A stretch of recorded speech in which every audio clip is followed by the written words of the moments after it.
reflexão da manhã. Um toque de adoração no ar. 24 horas de louvor e adoração. Jovem Gospel. Vamos refletir na palavra de Deus lá em Mateus, no capítulo 25, né? Vamos falar sobre ser mais ousados, né? Aprender com Jesus como devemos fazer aqui na terra. Queremos agradar a Deus, queremos fazer a vontade do Pai, temos que nos levantar do nosso conforto, né? E ir à frente, a batalha e levar o evangelho, viver esse evangelho. E agradar a Deus é amar a Ele com toda a nossa força e entendimento, com todo o nosso ser. E também amar o nosso próximo como a nós mesmos. Amar o nosso próximo é desejar tudo de bom para ele. Pode ser até aquela pessoa que está te desejando mal, quem sabe, né? Aquela pessoa que tem te causado algum dano, ora por ele, apresenta a vida dele para o Senhor e vamos à frente, né? Conhecendo a vontade de Deus para as nossas vidas. Vamos lá então, Mateus 25, versículo 41 ao 46. Então ele dirá aos que estiverem à sua esquerda: malditos, apartem-se de mim para o fogo eterno, preparado para o diabo e os seus anjos. Pois eu tive fome e vocês não me deram de comer. Tive sede e nada me deram para beber. Fui estrangeiro e vocês não me acolheram. Necessitei de roupas e vocês não me vestiram. Estive enfermo e preso e vocês não me visitaram. Eles também responderam: Senhor, quando que te vimos com fome ou com sede, ou estrangeiro, ou necessitado de roupas, ou enfermo ou preso, e não te ajudamos? Ele responderá: digo a verdade, o que vocês deixarem de fazer a alguns destes mais pequeninos, também a mim deixarão de fazê-lo. E estes irão para o castigo eterno, mas o justo para a vida eterna. Olha que trecho da palavra de Deus bem forte, Sim. né? Muitas vezes a gente lê e não compreende, né? Passa batido, fica com aquela leitura, aquele ritual de ler a Bíblia. Não sei como é que você faz a sua leitura sempre da palavra de Deus, ou você lê só por uma obrigação, né? Achando que cumpriu uma missão de ler. Mas se você ler e começar a meditar, leia por partes, né? E como esse trecho que a Eliana acabou de ler, e vamos ler e vamos refletir um pouco no que o Senhor está falando ali.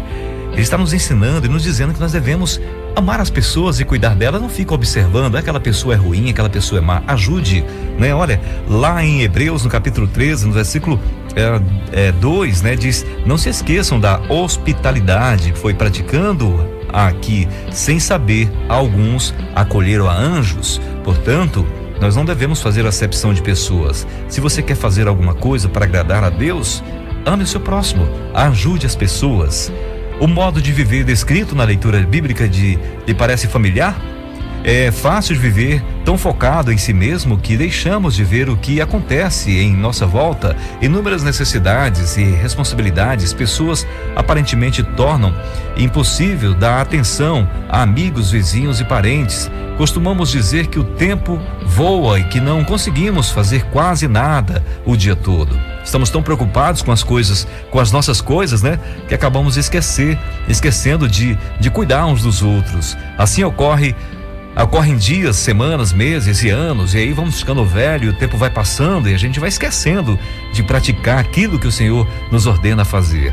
O mundo ensina a pensar em nós mesmos como o centro do universo e é preciso muita ousadia para romper esse paradigma. A melhor maneira de mudar e começar a agir de forma diferente, embora tenha falado sobre ajudar o próximo, Jesus não se limitou em ensinar uma nova filosofia. Ele era diferente. A sua forma de lidar com o próximo, especialmente com os necessitados, estabeleceu uma mentalidade nova. Ele demonstrou na prática aos seus discípulos que é preciso estar atento ao que ocorre em nossa volta, pois há grandes necessidades por toda parte. Há pessoas precisando de nós. Mas estamos tão envolvidos com as nossas coisas, né? Esquecemos que tem alguém ali do lado, na esquina. Tem alguém, nosso vizinho está passando talvez até fome e a gente não sabe porque a gente não procurou saber. Muitas pessoas muitas vezes até passam de lado para não encostar naquele que acha que vai te pedir alguma coisa. Lembra da parábola que Jesus fala do bom samaritano? Existem tantas pessoas religiosas por aí que acham que estão fazendo a vontade de Deus, mas não amam o seu próximo, se distanciam uns dos outros. Como que você vai amar a Deus se você não ama o seu próximo que você está vendo? Ele se importava com o que acontecia. Jesus era diferente em torno de si e que façamos o mesmo. Ele quer nos ensinar a fazer a mesma coisa. Você já ousou parar de pensar em si mesmo e viver para o amor ao próximo? Em usar a sua vida para tornar melhor a dos outros? Quem vive assim não é nem filósofo nem religioso. É alguém que pratica o que crê, aquilo que Jesus ensinou. O meu mandamento é este: amem-se uns aos outros como eu os amei. Ninguém tem maior amor do que aquele que dá a sua vida pelos seus amigos. Se você lembrar, quando Jesus nasceu numa manjedoura, e a partir do momento que Jesus viveu foi simplesmente em prol da humanidade, em prol de ajudar o próximo. Jesus fazia exclusivamente a vontade do Pai. E qual era a vontade do Pai? Que ele fizesse aquilo que o Pai ordenou que fizesse: se sacrificar pela humanidade, por nós, pecadores e maus, condenados ao inferno. O Senhor olhou para nós e viu que não conseguiríamos sem Ele. Enviou Jesus para morrer por nós. Amar o próximo é a marca do cristão, porque o seu modelo de vida é o próprio Senhor Jesus. Vivia assim, em prol do próximo. A fé nele transforma as nossas prioridades e preocupações, a ponto de não nos concentrarmos mais em nossas necessidades básicas. Afinal, sabemos que ele suprirá o que precisamos, e isso nos liberta para sempre pensar em primeiro lugar no próximo, do que ele precisa e em como podemos promover isso. E olha que existe muitas pessoas hoje estão debilitadas na sua fé, estão fracas porque deixaram de praticar coisas como essa. Quando abrimos mão do nosso tempo para ajudar o nosso próximo, muita coisa melhora na nossa vida. Faça o teste aí com você mesmo. Tire um tempo e procure pessoas que estão em necessidade, procure ajudá-las para você ver como você vai se sentir melhor. Isso é real, isso é de Deus. Apesar da nossa natureza dizer que temos que pensar só em nós, o Espírito Santo nos diz para sermos generosos, ajudar aqueles que estão em necessidade. Isso nos traz uma satisfação interior, nos dá sentido à nossa vida. Muitas pessoas hoje estão murmurando, outras depressivas, com um certo vazio dentro de si.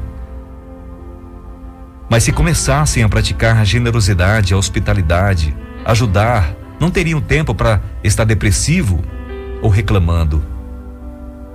Ocupando nossas mentes com algo que agrada a Deus é muito especial. Isso nos traz uma realização completa para a nossa vida. Faça o teste. Tire um tempo da sua vida em prol de alguém que você acha que está precisando, que realmente precisa. Talvez você não precisa nem ajudar com coisas materiais. Talvez uma simples conversa, uma simples visita, um simples apoio, escutar e ajudá-la. Deus nos ama, por isso enviou o seu Filho Jesus para nos salvar. O amor é uma característica distinta de Deus. Ele ama a todos da mesma maneira e nós também devemos amar. Somos chamados para amar uns aos outros. Amar o nosso próximo é um mandamento. Por isso, se não amamos, estamos desobedecendo. Se nós amamos a Deus, também temos que amar o nosso próximo. Mas quem é o nosso próximo?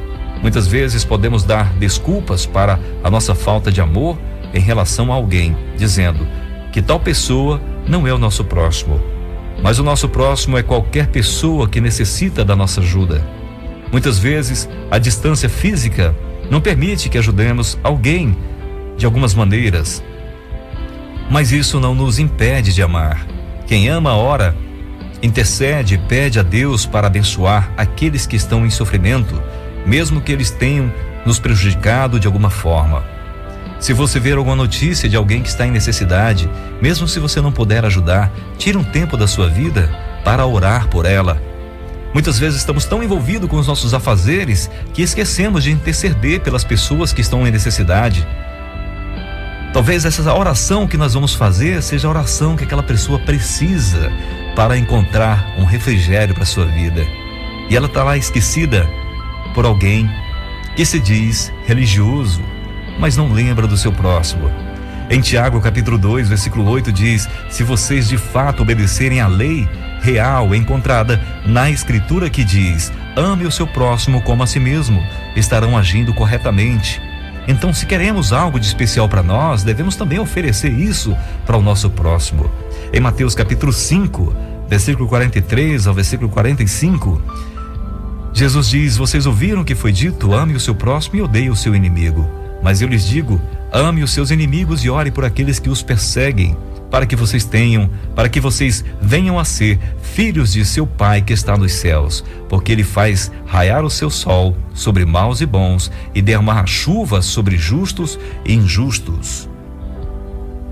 Eu queria que a Eliana lesse novamente esse trecho que ela acabou de ler no início, para a gente poder refletir um pouco mais do que está falando. Muitas vezes a gente acha que está simplesmente vivendo, indo para a igreja, vivendo aquela vida religiosa, já estamos fazendo tudo certo. Mas não, a gente precisa entender que precisamos ter ação na nossa vida, precisamos entender o que Deus quer que façamos, que devemos amar, que devemos, muitas vezes recebemos tantas bênçãos do Senhor e somos ranzinzas, estamos fechados e não queremos contribuir com as outras pessoas que estão ao nosso redor.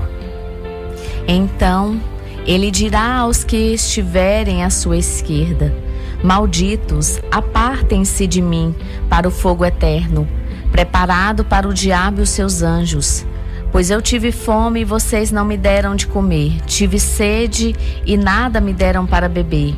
Fui estrangeiro e vocês não me acolheram, necessitei de roupas e vocês não me vestiram, estive enfermo e preso e vocês não me visitaram. Eles também responderão: Senhor, quando te vimos com fome ou com sede, ou estrangeiro ou necessitado de roupas, ou enfermo ou preso, e não te ajudamos? Ele responderá: digo a verdade, o que vocês deixarem de fazer a alguns destes mais pequeninos, também a mim deixaram de fazê-lo. E estes irão para o castigo eterno, mas os justos para a vida eterna. Pois é, e para completar essa palavra, nós devemos ler lá em Hebreus 13, a partir do versículo 1 ao versículo 5, em que diz: seja constante o amor fraternal, não se esqueçam da hospitalidade, foi praticando-a que, sem saber, alguns acolheram anjos. Isso tem a ver com o que Jesus está falando. Muitas vezes deixamos de ajudar as pessoas, mas quem sabe se são anjos que estão ali disfarçados? A gente não sabe. Devemos ser bom, pessoal. Nós devemos entender quem era Jesus, o que Jesus fez. Ele abriu mão da sua vida para viver a nossa, para nos trazer a salvação. Viveu por nós. No versículo 3 diz: lembre-se dos que estão na prisão, como se aprisionados com eles, dos que estão sendo maltratados, como se fossem vocês mesmos o que estivessem sofrendo no corpo. O casamento deve ser honrado por todos, o leito conjugal conservado puro, pois Deus julgará os imorais e os adúlteros. Conservem-se livres do amor ao dinheiro e contentem-se com o que vocês têm. Porque Deus mesmo disse: nunca os deixarei, nunca o abandonarei. Essa é uma promessa do Senhor para nós. Você tem feito o que agrada a Deus? Pois confia nele. Jesus conta para nós uma parábola lá em Lucas, a parábola do rico insensato, que tem muito a ver com muitas vezes nos encontramos e até pessoas dessa forma. Lucas 12, versículo 15 ao versículo 21. Jesus diz: então lhes disse: cuidado, fiquem de sobreaviso contra todo tipo de ganância. A vida de um homem não consiste na quantidade dos seus bens. Então lhes contou esta parábola: a terra de certo homem rico produziu muito bem. Ele pensou consigo mesmo: o que vou fazer? Não tenho onde armazenar minha colheita. Então disse: já sei o que vou fazer. Vou derrubar os meus celeiros e construir outros maiores, e ali guardarei toda a minha safra e todos os meus bens. E direi a mim mesmo: você tem grande quantidade de bens armazenados para muitos anos. Descanse, coma, beba e alegre-se. Contudo, Deus lhe disse: insensato, esta mesma noite a sua alma, a sua vida lhe será exigida, então quem ficará com o que você preparou? Assim acontece com quem guarda para si riquezas, mas não é rico para com Deus. Agora, Deus precisa do seu dinheiro? Claro que não. Deus não precisa do teu dinheiro. Deus precisa de que Deus quer que você faça a sua vontade, de que você use o que você tem em prol de ajudar as pessoas que estão precisando. Ir para a sepultura com esse tipo de ação, de sentimento, é ruim, porque foi rico para si e foi ruim para Deus. Juntou muitos bens e esqueceu de ajudar aqueles que estavam necessitados. Porque se temos alguma coisa hoje, meus amigos, é porque Deus permitiu que tivéssemos. Nada é porque merecemos. Aquele povo que foi tirado do Egito entrava em algumas daquelas terras que o Senhor colocava-os para habitar, não porque mereciam, porque também era ruim, mas é porque aquela nação era pior do que eles. Então hoje nós devemos entender que nós devemos ser como Cristo é. Devemos entender que nós devemos amar a Deus com toda a nossa força, com todo o nosso ser, com tudo que temos, até com os bens que temos. E amar a Deus é você abrir mão de tudo por Ele. E amar o nosso próximo como a nós mesmos é sentir o que aquela pessoa está passando como se fosse eu e procurar ajudá-la como que eu queria que alguém me ajudasse. Portanto, vamos ficar atentos para a gente não ser contados com os maus e sermos lançados no inferno porque deixamos de fazer o que Deus pediu para que fazemos. Portanto, vamos despertar do nosso sono, vamos ser mais ousados e procurar entender a fazer a vontade de Deus. E olha que hoje é um dia muito especial para você fazer isso. A partir do momento dessa leitura, nós podemos acordar desse sono, né? E ser mais ousados. Quando deixo Deus cuidar do meu sustento, posso distribuir os meus cuidados às pessoas à minha volta. E é bom a gente entender aqueles que estão mais necessitados. É bom a gente interceder por aqueles que estão precisando de oração, aqueles que estão precisando de alguma coisa. Se você tem, dê. Se você tem condições de ajudar, ajude. Se você não tem condições, ore, faça alguma coisa. Nós temos capacidade de fazer algo por o nosso próximo. Não vai ter desculpa de dizer para Deus: Senhor, eu não sabia, Senhor, eu não fiz porque eu não tinha, porque sempre temos alguma coisa, porque já recebemos do Senhor Jesus a salvação, recebemos o perdão dos nossos pecados. Cabe a mim e a você agora anunciar esse perdão às pessoas que estão perdidas, sem direção na sua vida, para quando partirem desse mundo, ter um destino certo, o lar celestial. Que Deus abençoe você.